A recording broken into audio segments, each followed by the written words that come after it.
Estimados alumnos, bienvenidos a la sesión de física en la que desarrollaremos el tema de movimientos en dos dimensiones. Considero necesario presentar el movimiento en dos dimensiones analizando un caso de composición de movimientos. En la imagen se muestra un grupo de personas que pretenden cruzar un río utilizando una balsa. Podemos imaginar que el cruce del río se puede realizar de dos modos posibles.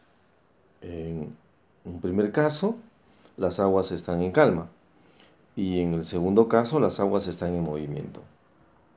Pues bien, la idea de cruzar el río para ir, por ejemplo, de la posición A a la posición B debe tener en cuenta el sentido de la corriente y la velocidad del río. Para este análisis planteo lo siguiente. Imaginémonos a la balsa en la posición A y también imaginemos que las aguas están en calma. Entonces, el movimiento de la balsa le permite a esta llegar hasta la posición B que se espera, y esto se ha podido realizar gracias a que la balsa presenta una velocidad v1 que suponemos constante, lo que le ha permitido realizar el desplazamiento d1 que coincide con el ancho del río, y esto se ha realizado en un tiempo t1. Si la velocidad 1 es constante, entonces el movimiento sería movimiento rectilíneo uniforme. Y la manera de relacionar a estas tres magnitudes físicas es en base a esta ecuación, que es la ecuación del MRU. El desplazamiento 1 es igual a la velocidad 1 por el tiempo t1. Ecuación que llamaremos número 1. Pues bien, a continuación haremos el análisis del movimiento considerando esta vez al movimiento de las aguas del río. Volvemos a partir del punto A y la balsa en esta segunda oportunidad se ve empujada por las aguas del río con la velocidad v2. Así se explicaría que la trayectoria sería de este modo inclinado. El desplazamiento en esta ocasión lo representamos por d sub t, desplazamiento que tiene que ver con el desplazamiento total. Se llega al punto C, ya no al punto B que se esperaba en un inicio, y esto me permite establecer que el desplazamiento se realizó gracias a que la balsa tuvo en todo momento una velocidad v sub t, que si la suponemos constante, entonces el tiempo empleado en este nuevo recorrido t sub t tendría relación con las cantidades del desplazamiento y la velocidad según esta ecuación, que es la misma del MRU, que establece que el desplazamiento d sub t estaría dado por la velocidad total v sub t multiplicada por el tiempo t sub t de este segundo caso. Para comprender este movimiento, debemos empezar aceptando que la velocidad v sub t tiene una primera componente, que es la velocidad v sub 1 de la balsa, que le permite experimentar el desplazamiento d1, lo que a su vez lo llevaría a la posición B. Sin embargo, en este segundo caso, la balsa se ve afectada de la velocidad del río v sub 2, lo que a su vez hace que al llegar al extremo opuesto del río, es decir, el punto C, la balsa haya experimentado un desplazamiento total de sub 2. A partir de aquí podemos reconocer que tenemos un triángulo formado por los desplazamientos, triángulo ABC, y tenemos a su vez un segundo triángulo formado por los vectores velocidad. Y podemos también establecer que estos dos triángulos son semejantes porque los ángulos interiores son congruentes. Si apelamos a la semejanza de triángulos, debemos decir que los lados homólogos de ambos triángulos son proporcionales entre sí. Por esta razón escribimos así: B1 es a BT en el triángulo pequeño, como D1 es a DT en el triángulo grande. Si a continuación sustituimos el segundo miembro de esta ecuación 3, d1 y dt, por las ecuaciones 1 y 2 obtenidas en los pasos anteriores, obtendríamos esta relación. Podemos apreciar que b1 y bt se repiten en ambos miembros, de modo que podemos eliminarlos, De este modo, y al despejar el tiempo t sub t, llegaríamos a la conclusión que t sub t es igual al tiempo t sub 1. Es decir, el movimiento de la balsa en el cruce directo de A hacia B cuando las aguas estaban en calma, le toma un tiempo t1, el mismo que no queda alterado por el segundo movimiento que la balsa experimenta por causa de las aguas del río. Esto revela que existe un principio de independencia entre ambos movimientos, que llamamos principio de la independencia de los movimientos, el mismo que establece lo siguiente: en un movimiento compuesto, como el visto, los movimientos componentes se desarrollan de manera independiente unos de otros. A partir de aquí, vamos a explicar el movimiento en dos dimensiones, el movimiento bidimensional, empezando por la definición de cómo se precisa, cómo se determina o cómo se establece la posición de un móvil en dos dimensiones. Esto se hace utilizando un vector posición. Empecemos por plantear nuestra situación de marco de referencia. En un plano XY de origen O, ubicamos un punto P donde suponemos está ubicado un móvil, del cual se conocen sus coordenadas, las mismas que están dadas por el par ordenado XY. Si trazamos un vector desde O hasta P, ese vector se llama vector posición. De esta manera, el vector posición R viene dado por el segmento dirigido trazado desde O hasta P. También debemos establecer que el vector posición R tiene dos componentes y cada componente en cada eje tiene como magnitud el valor que posee cada uno de los términos que componen al par ordenado. Así, el vector R es igual a xy más yj, donde x e y son las componentes del par ordenado xy.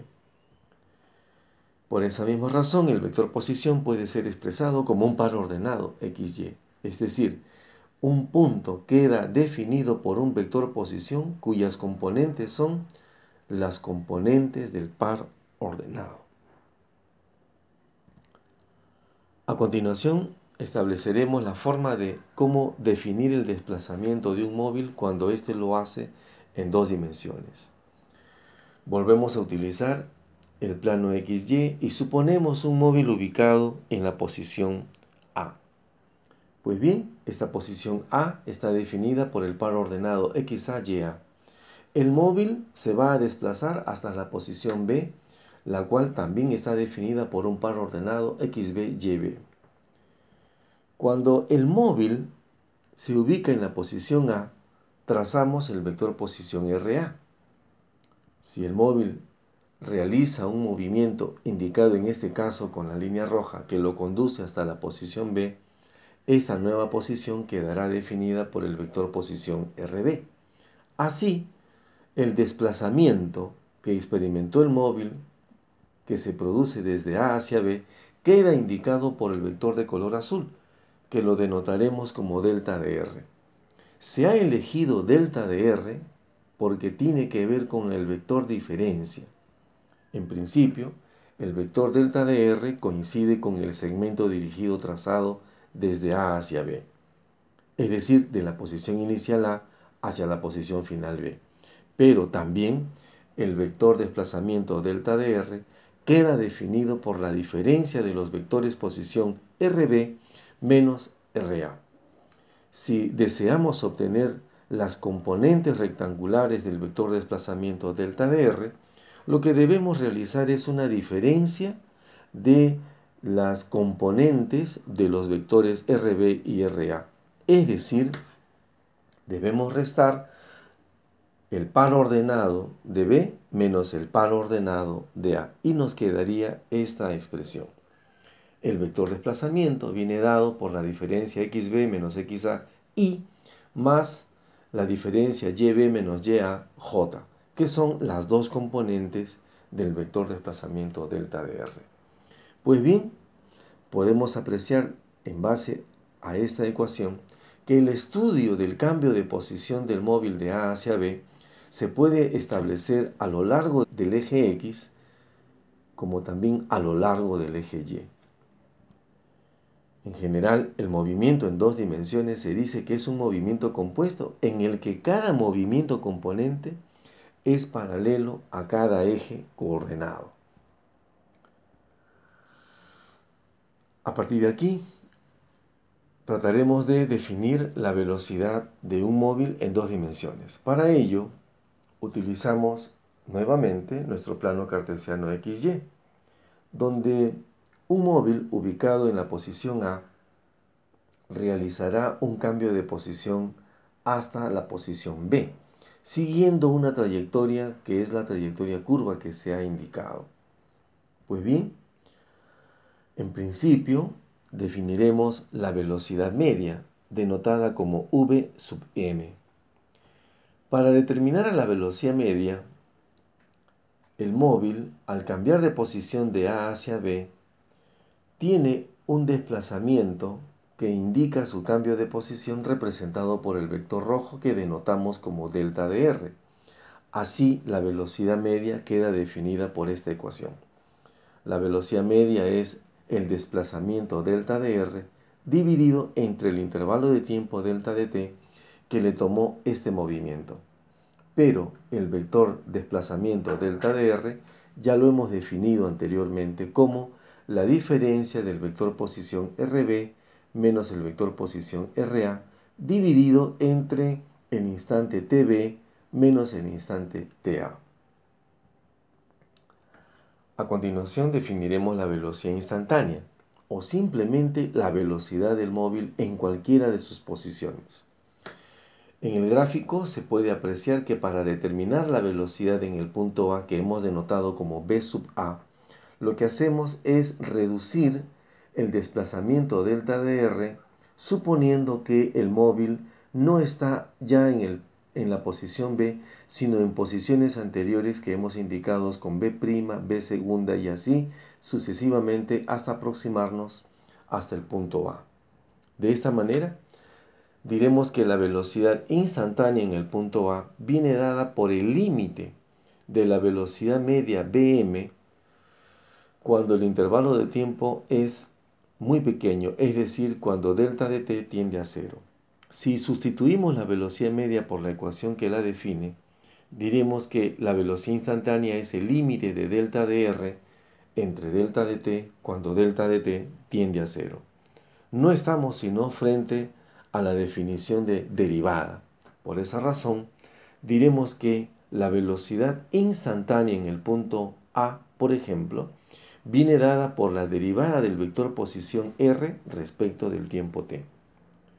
Puesto que el vector posición r tiene componentes, digamos x e y, lo que deberemos hacer es derivar cada una de las componentes y así obtenemos que la velocidad instantánea en cualquier punto de la trayectoria tiene dos componentes, una a lo largo del eje x, bxy, y otra a lo largo del eje y, byj. Debemos tener en cuenta que para calcular la componente de la velocidad en el eje x, vx, debemos conocer previamente la posición x en función del tiempo y así la derivada de la posición x respecto del tiempo nos da la componente de la velocidad en el eje x, vx. Del mismo modo podemos decir que la componente de la velocidad en el eje y, v sub y, se va a poder determinar siempre que se conozca la posición y en función del tiempo y así v sub y será la derivada de esta función respecto del tiempo. Si ahora imaginamos el movimiento a lo largo de una curva, como la que acabamos de mostrar, y esta es una trayectoria como la que se muestra de color verde, la velocidad que presenta el móvil en cada una de estas posiciones que fue tomando a lo largo de su movimiento, da lugar a que la velocidad en cada punto presente esta característica. La velocidad siempre resulta ser tangente a la trayectoria.